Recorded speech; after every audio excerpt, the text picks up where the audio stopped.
So in this video, we're going to talk about ethos, expertise, and credentials. And we're going to do this because I saw a post on a couple of different groups or posted by friends on Facebook and things like this. So this image, I think, is really interesting, really significant.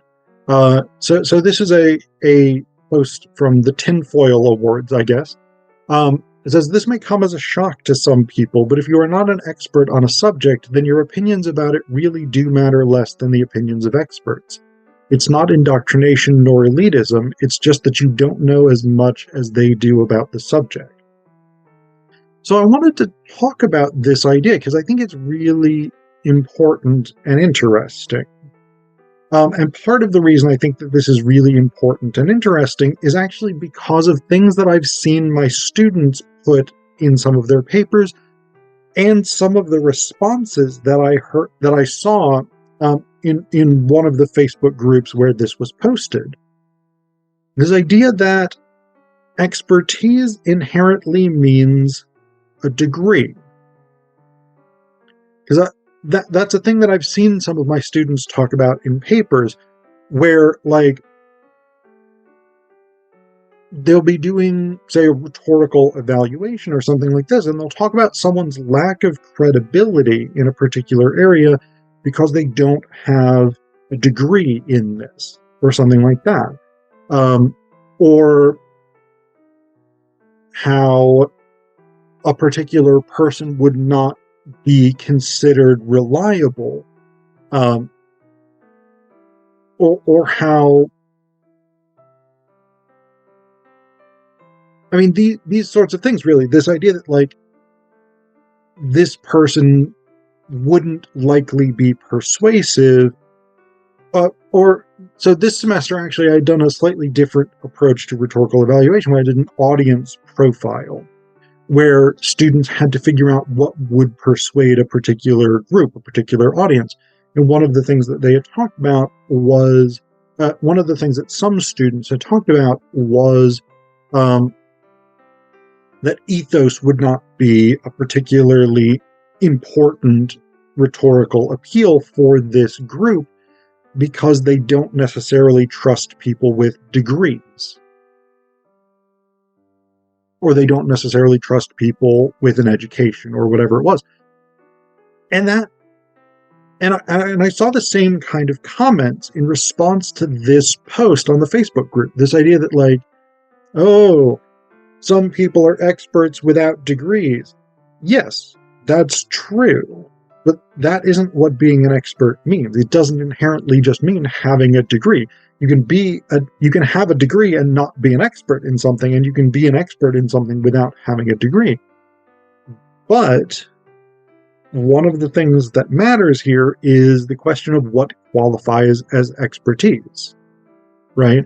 And this is not necessarily the same as having an education. And I think this is a really important point that people often forget, because we often train people, particularly in first-year writing classes where people are often taught rhetoric, we train people to think of qualifications as academic qualifications in many cases, and they aren't necessarily.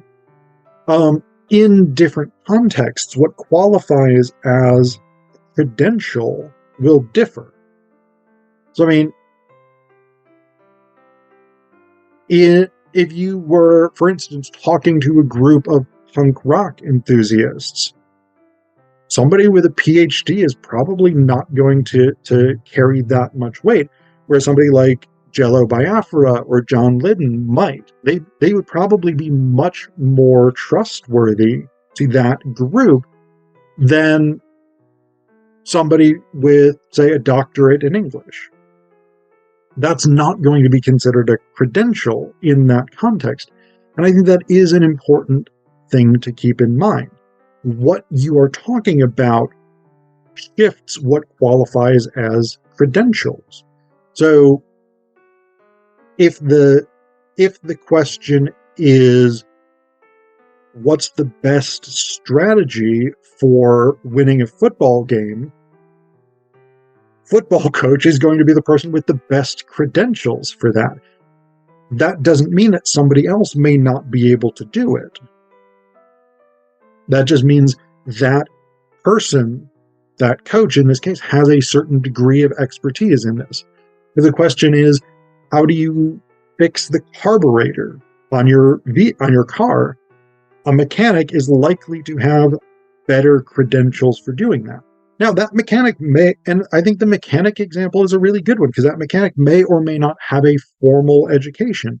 They may have gone to something like a trade school where they learned the proper techniques for fixing that carburetor, or they may have done something more informal. Maybe an intern, maybe an apprenticeship, something like that. Maybe even less formal than that, right? There's a great scene at the end of My Cousin Vinny, the movie My Cousin Vinny, when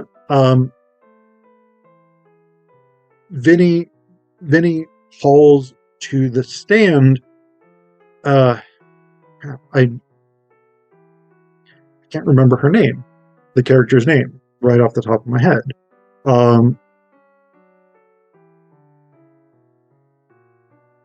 His fiance. I know her name, and it's bothering me now, but he calls his fiance to the stand and presents her as an expert in automotive knowledge. She has no formal education in it. She has not worked, like, her profession is not mechanic. Her profession is an out-of-work hairdresser. That's the profession she gives. But she is able to establish that she knows cars. She establishes her credentials through proving herself and through her experience. So this is the kind of thing, this is one of the things that people often sort of forget when thinking about credentials, is that credentials are not necessarily something like a degree, but at the same time, if you don't have what might be considered formal credentials, you will be expected to prove yourself. You will be expected to establish that you can do what the experts would do, that you are, in fact, an expert, even without having the kind of formal credentials that you otherwise would have. And so this is one of the things that I found really interesting in the discussion of this meme. You had the people who were like,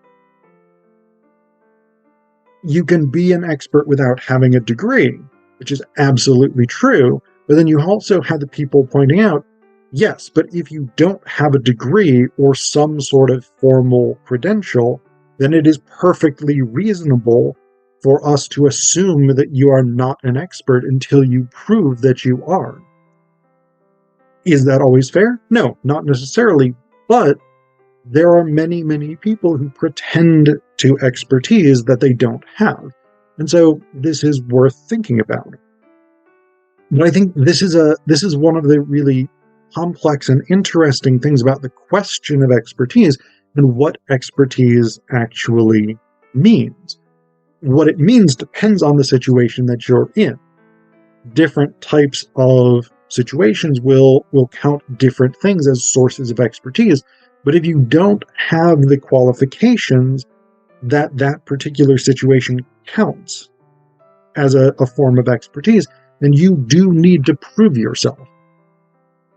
And this is, of course, one of the big problems with things like social media commentary on medical issues, on political issues, on environmental issues, on economic issues. Any of these sort of big topics, most people are not experts about most subjects.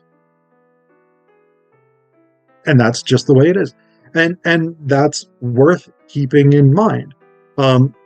This is why when someone doesn't have formal qualifications with which to prove their expertise, they need to demonstrate it satisfactorily.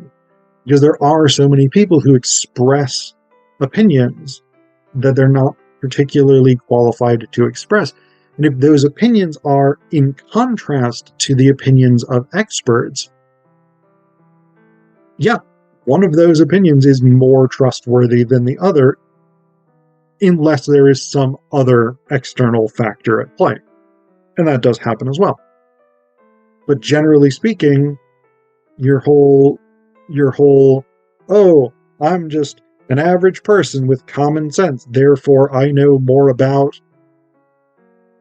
fiscal policy, medicine, international affairs, etc., than the people who are actual experts who have devoted their lives to these things. Yeah, that's unlikely. It's possible that your uncle on Facebook with no particular credentials is an expert on how vaccinations work, but unless he can prove that in a way that would stand up to the scrutiny of actual experts, it is better to trust the experts. But again, what expertise means depends on the context. So that's ultimately sort of the takeaway of this. This has been a little bit rambling and meandery, I recognize, but this is ultimately sort of the takeaway. What qualifies as expertise in a particular field depends on that field and what the people in that field value and recognize as expertise. But at the same time, one can be an expert without having formal training or formal education in that field, provided that one can prove their qualifications.